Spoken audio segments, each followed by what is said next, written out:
House to Home, presented by RE/MAX Diamond Realty.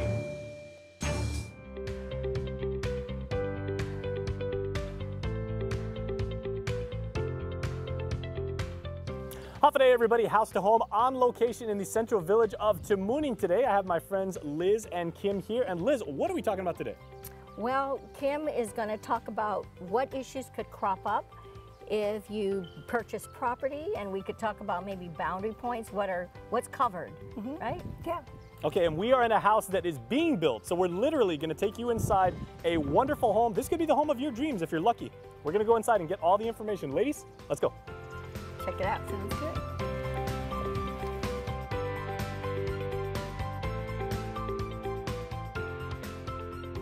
So Kim, it's a construction site, as you can see, so much debris around, but there's a brand new fence right out here. So what issues could crop up in terms of what does the title insurance cover, and what should we look out for? Well, from a title insurance aspect, a fence on a property line is not a problem unless it goes over the property line into the neighbor. Or if the neighbor's property line or fence comes onto your property. Normally a property line is a very, very small thing. So if a fence goes over on it, as long as it stays basically along the same line, you're fine. So it's critical that you do have your boundary points marked. Absolutely, absolutely. You want a surveyor to tell you exactly where the line is. But there are ways of getting around problems because a lot of times you're going into an older area and maybe the survey wasn't done with today's exacting standards, or maybe people just put up the fence without a survey. There's ways around it. So if you have a fence line, a fence that's located essentially on the neighbor's property, and you're aware of it, and maybe you want to get financing, and the lender can't really have that as an exception to title. So what we've seen before is people will go to their attorney, and the attorney will draw up like a license or an agreement between the neighbor on the other side of the fence and you, and it's a use agreement that allows for that fence to be placed one side or the other.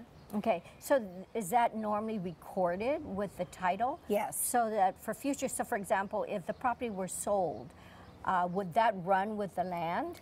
You can basically work it any way you want. You can make it just for the life of the mortgage if there's a concern, or you can make it for perpetuity. I see.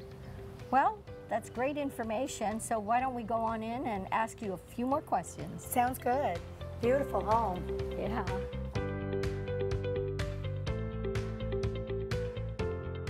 So Kim, as you can see, it's chaos because this place is still under construction. And so for owners that built a home, let's say for example, they have title insurance on the land and then they built on the property. Does that title insurance, is that covered for the structure itself? Well, that's interesting. It's a really, really good question. And most people don't think about that. Even people who are building hotels and golf courses and big things, so that's a really good question. So when the owner bought the property and they closed it and they insured it for the value of the land only, because that's all that was here. And then they went to all of this creative work by building, drawing plans, doing all the legwork through getting the plans approved, and then finding a contractor and building this gorgeous home. We sometimes forget that the value of the investment is not now the price of the land, which might be, I don't know, check with your realtor what's the price of the land, But it's not just the price of the land, but it's now the price of the improvement. Improvement, exactly. So if you ended up having a total failure of title, the title insurance company is really only on the hook for the premium of the land acquisition. Oh, wow. So when you increase the value, you definitely would want to up the coverage. That's right. And you can do that by an endorsement.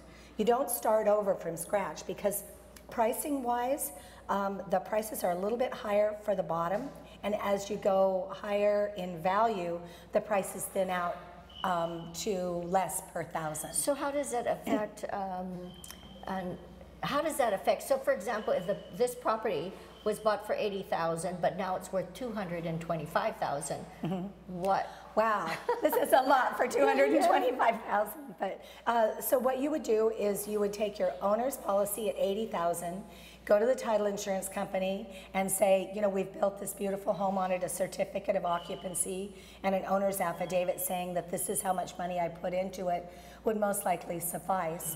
And then you increase your coverage. You get an endorsement to your policy that says instead of the policy amount being 80,000, it's now 300,000. But so you would, in the endorsement, it would include the increase of the value of the land plus the value. So the value of the, let's say the appraisal value versus the construction value, because there's a difference.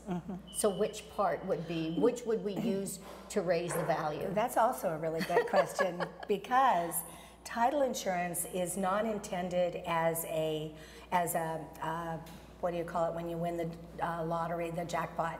It's not intended to be that. It's intended to reimburse the owner for any risk or any loss that you might have. So let's say you decided to come in and insure this home for $5 million, but you'd only put 200,000 into the home. If you could only prove that your value was the 80,000 that you bought for the lot plus 200,000, realistically you should only insure it for 280,000. I see. I see. But that's great information. I mean, people don't know. You know, they build, they forget about it, and if issues crop up, they're expecting their title insurance to cover it, but not realizing that having put a building on it improves the value, of course, of the property. Yeah, and I have to tell you, when you brought the question up, I was like, that's an excellent question, and no one answers it, or no one asks that question. Well, because no one thinks about it. Yeah. I mean, I didn't even know about it. Luckily, Gina brought that up. So one of the things, probably when people are refinancing, we should offer that question and say, especially if you're doing a construction loan, and we know it should raise a trigger in our minds saying, oh, you're doing a construction loan. Would you like to increase your owner's coverage? That's right. So that the owner is protected, not just the lender. I see. So are there any other issues we should know about with new construction in terms of the title insurance? New construction, it's actually a huge, that's a huge topic as well, because when you insure a construction site, the important thing is priority and loss of priority with mechanics liens. And the bank is always cares very much about that because they want their lien to be in first lien position. Well, Kim, thank you so much. The information you gave us is invaluable. Homeowners out there, take note. Thank you for being with us. Thank you for inviting me to this really great project. Thank you. Closed captioning is brought to you by IT&E.